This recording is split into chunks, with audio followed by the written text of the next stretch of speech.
What is going on, guys? Welcome back to the channel and welcome back to the vlog. So today we're preparing the gray truck for its first serious road trip to Kentucky. We're going up to Summer Nights Cruise In for the Truck Nationals event that they're having this weekend. So we wanted to prepare this thing and get it ready to go. I apologize for the wind noise, but it is wicked hot in here.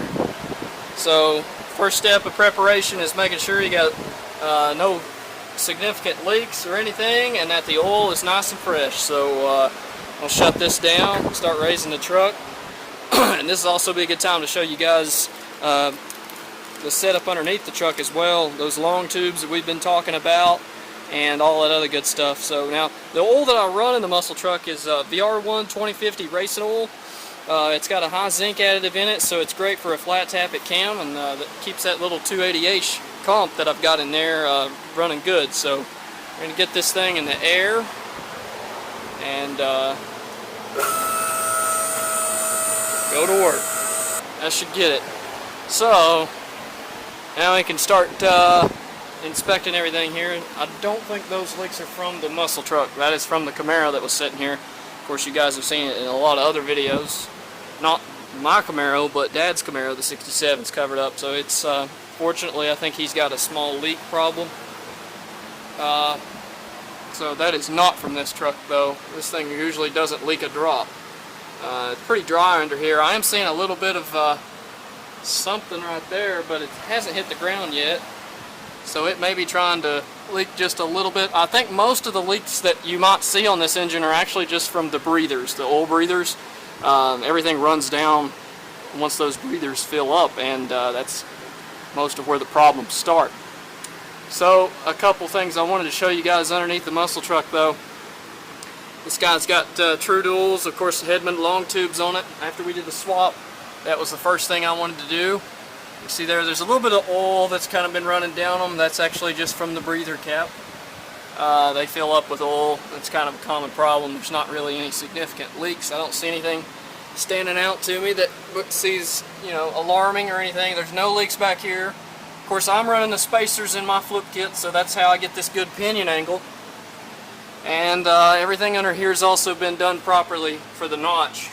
As you can see there, that allows the diff to go up inside the bed without hitting anything. And there's the C-notch itself. It's a bolt-in notch from Beltec. It worked fantastic. I will tell you, though, the bump stops do see some action, because if you hit a hard bump in this thing, you will catch a little bit of bump stop. And there's the saddles for the flip kit also. I wanted to show you guys how this part works. This is how it actually relocates your axle right here.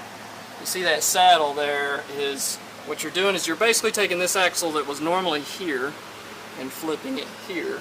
And that's what that saddle does for you. It sets the rear end in that perch. Now, one thing I did add to this rear end, and it may help you guys out as well, is these nice little 3-degree pinion shims that help get this diff at the proper angle. Without those shims, my differential was like this, so there's a little bit of vibration in this. So once we brought the diff down, all this started to line up like it's supposed to. Now, also the exhaust system on the gray truck here is dumped out to the side, kind of a different look, but the bad thing about the truck is it's so low, if I try to dump them towards the ground, it almost drags. So we just kind of dumped them to the side for now. You can see there, it does kind of throw a little bit of soot on your leaf spring, so that's kind of the downside to it. Here's also the Beltec relocation brackets for the shocks. That's how everything works as far as doing the flip kit. And then the last thing to do, if you can see up there, you notch part of your bed off where it sits on the frame. That will help you from hitting your tire. Of course, I'm running 275/40s on the back, so this thing is super close to everything. I mean, there's a little bit more room in there, and I know I could probably go to I've been looking at a drag pack setup, as you guys know, and a 295/60 seems to be the going tire to run on a 15 by 10. So I'm looking at 295/60s or 305s for the back of this thing, and that's going to involve some major cutting up here on the outside of the bed. So that kind of brings about some problems of having to notch parts of the wheel well, roll the fenders, all that good stuff. That's something I'll have to look into. But right now the truck's running 20s in the back. It's got a good tire underneath it, so I can't really complain too much with that 275/40 on a 20. It looks really good and it's stuffed under there nice. And there's no rubbing in this truck at all. Now, today we're going to be changing oil in the gray truck, so I'm letting it kind of cool down here so I don't burn myself to death. So this is going to be this truck's first big road trip. Alright guys, got everything off. I wanted to talk about something with you guys that's kind of important. On these trucks, when you do this swap, something you kind of don't really think about is, what oil filter should I use? Okay, well, you can see there's not really a whole lot of space between that and the trans. You know, it's pretty tight right here. So as far as oil filter choices, I mean, obviously you can get whatever you want, but I'm going to let you guys know that this is a pretty awesome filter. This 1-inch socket, make sure it's a 6-point, will get this thing off every time. This thing's been, obviously the oil is very crude and black, because it is 3,000 miles, it's time to change it. But I don't see any huge metal shavings down in here or anything. Now guys, I will give you a part number on this filter for these small blocks, HP 2002. That's going to be the filter you want to use. So on the oil, here is our oil, 2050, and it actually states on the bottle, high performance formulated for push rod and flat tappet engines. That's exactly what is in this truck. Alright guys, everything is changed out, good to go. Oil looks good, everything's nice and clean, everything's put back the way it should be. I didn't see any major leaks or anything too awful alarming. And all our fuel system stuff looks pretty good and tight, and everything underneath looked good. So I think we're going to be ready for this trip. And like I said, I will vlog every bit of it, so you know, you guys are going to get an in-depth look at like fuel mileage and reliability and all that good stuff. We'll see how she does. Like I said, this is its first trip going this kind of a distance. Now, Somerset, Kentucky, from where I'm from, East Tennessee, I'm about 3.5 hours away. Now, we'll be leaving here today at 5 o'clock.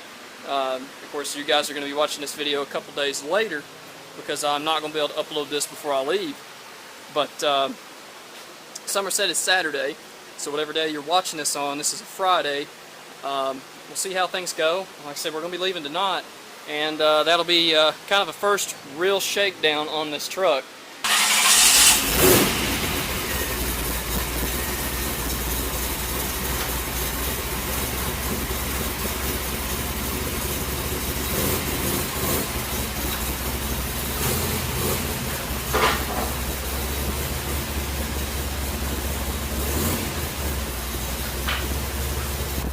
Alright guys, let's take a little ride in the muscle truck.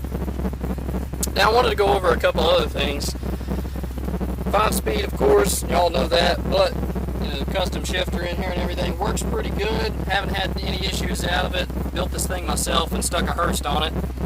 Tack and everything wired up in here. Got our Flaming River wheel on just because. And you know, the dash needs some work. That's the part I got to work on next. So we'll have a video for you guys on doing the dash swap or install, whatever I choose to do, and we'll give you guys a better in-depth look at replacing your dash, or if you're just looking for a cover, we may actually go that route also. So we're going to back down here, give it a shakedown. If you guys are wondering what gear we're running, I'm almost certain it's a 373. You know, at 45 miles an hour, I'm turning 1,500 RPMs. Now in Dad's green truck, you know, the OBS build, if you guys have been following the 95, that truck is significantly lower RPM. So where I'm 5th gear at 1,500, he's 4th gear at 45 miles an hour, 1,500 RPMs. So that truck is definitely geared completely different. Please click here and subscribe to the channel.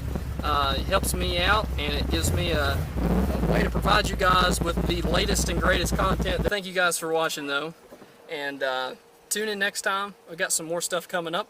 This is definitely not the end for this truck, so if you like what you see, you know, we've got a lot more content coming up. But anyway guys, thanks for watching. Take it easy. Have a good one.